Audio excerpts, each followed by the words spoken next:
राधे राधे दोस्तों। वृंदावन का एक ऐसा स्थान जहाँ पे रात को रुकना मना है।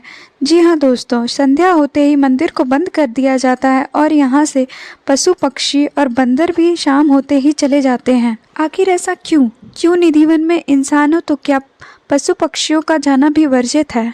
आखिर क्यों संध्या होते ही यहाँ कोई भी नहीं रुकता? यहाँ रहने वाले पशु पक्षी जीव जंतु यहाँ तक कि बंदर भी संध्या होते ही निधिवन छोड़कर चले जाते हैं। कथा एक ऐसे भक्त की जो पुजारियों के मना करने के बाद भी रात्रि के समय मंदिर में रुक गए। फिर हुआ कुछ ऐसा जिसे सुनकर आप दंग रह जाएंगे। एक बार कलकत्ता का एक भक्त अपने गुरु की सुनाई हुई भागवत कथा से इतना मोहित हुआ कि वह हर समय वृंदावन आने की सोचने लगा। उसके गुरु उसे निधिवन के बारे में बताया करते थे कि आज भी भगवान यहाँ रात्रि को रास रचाने आते हैं। इस भक्त को इस बात पर विश्वास नहीं हो रहा था और एक बार उसने निश्चय किया कि वृंदावन जाऊँगा। ऐसा हुआ कि राधा रानी की कृपा हुई और वह वृंदावन आ गया। उसने जी भरकर बिहारी जी राधा रानी का दर्शन किया, लेकिन अब भी उसे इस बात पर यकीन नहीं हुआ कि निधिवन में रात्रि को भगवान रास रचाते हैं। उसने सोचा कि एक दिन निधिवन रुककर देखता हूँ, इसलिए वह वहीं पर रुक गया और देर रात तक बैठा रहा। जब शाम होने को आई तब एक पेड़ की लता की आड़ में छिप गया। जब शाम के वक्त वहाँ के पुजारी निधिवन को खाली कराने लगे तो उसकी नज़र उस भक्त पर पड़ गई। उसे वहाँ से जाने को कहा, तब वह भक्त वहाँ से चला गया, लेकिन अगले दिन फिर से वह वहाँ जाकर छिप गया। फिर से शाम होती पुजारी द्वारा निकाला गया। आखिर में उसने निधिवन में एक ऐसा कोना ढूंढ निकाला जहाँ उसे कोई खोज ना पाए और वो आंखें मूंद पूरी रात वहीं निधिवन में बैठा रहा। अगले दिन सेविकाएं साफ सफाई करने आई तो पाया कि एक व्यक्ति बेसुध पड़ा हुआ है, उसके मुंह से झाग निकल रहा है। तब उन सेविकाओं ने बताया तो लोगों की भीड़ वहां जमा हो गई। सभी ने उस व्यक्ति से बोलने की कोशिश की, लेकिन वो कुछ बोल नहीं पा रहा था। लोगों ने उसे खाने के लिए मिठाई आदि दी, लेकिन उसने नहीं ली। ऐसे ही वो 3 दिन तक बिना कुछ खाए पिए ऐसे ही बेसुध पड़ा रहा।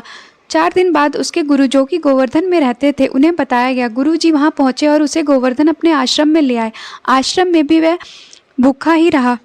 एक दिन सुबह उस व्यक्ति ने अपने गुरुजी से लिखने के लिए कलम और कागज़ मांगा। गुरुजी ने ऐसा ही किया और उसे कलम और कागज़ देकर मानसी गंगा में स्नान करने चले गए। जब गुरुजी स्नान करके आश्रम आए तो पाया कि उस व्यक्ति ने दीवार के सहारे लगकर अपना शरीर त्याग दिया था और कागज़ पर कुछ लिखा था। उस पर लिखा था, गुरुजी, मैं यह बात किसी को भी नहीं बताई, पहले सिर्फ आपको ही बताना चाहता हूँ। आप कहते थे ना कि निधिवन में आज भी भगवान रास रचाते हैं, और मैं आपकी कही बात पर यकीन नहीं करता था, लेकिन जब मैं निधिवन में रुका तब मैंने साक्षात बिहारी जी और राधा रानी को गोपियों के साथ रास रचाते हुए देखा।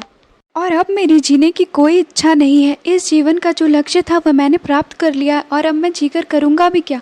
श्याम सुंदर की सुंदरता के आगे दुनिया वालों की सुंदरता कुछ भी नहीं है। इसलिए आपके श्री चरणों में मेरा अंतिम प्रणाम स्वीकार कीजिए। वह पत्र जो उस भक्त ने अपने गुरु के लिए लिखा था आज भी मथुरा के सरकारी संग्रहालय में रखा हुआ है और बंगाली भाषा में लिखा हुआ है।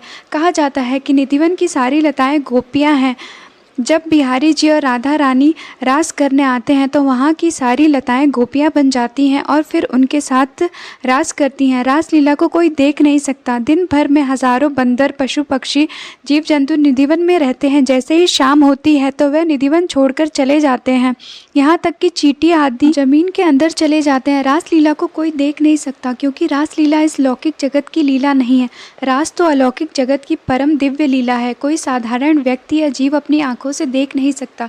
जो बड़े बड़े संत हैं उन्हीं निधिवन से राधा रानी जी और गोपियों के नूपुर की ध्वनि सुनाई देती है। जब रास करते करते राधा रानी जी थक जाती हैं तो बिहारी जी उनके चरण दबाते हैं और रात्रि में शयन करते हैं। आज भी निधिवन में शयन कक्ष है जहाँ पुजारी जी जल का पात्र, पान, फूल, प्रसाद रखते हैं और जब सुबह पट खोलते हैं तो जल पिया मिलता है, पान चबाया हुआ मिलता है और फूल बिखरे हुए मिलते हैं। वृंदावन धाम या बरसाना कोई घूमने फिरने और पिकनिक मनाने की जगह नहीं है। यह आपके इष्ट की लीला भूमि, तपोभूमि और सबसे बड़ी बात प्रेम भूमि है। तो जब भी आप यहाँ आएँ इसे तपोभूमि समझकर मानसिक व शारीरिक तप किया करें। सेवा व वाणी से राधा नाम गाया जाए, तभी धाम में आना सार्थक है।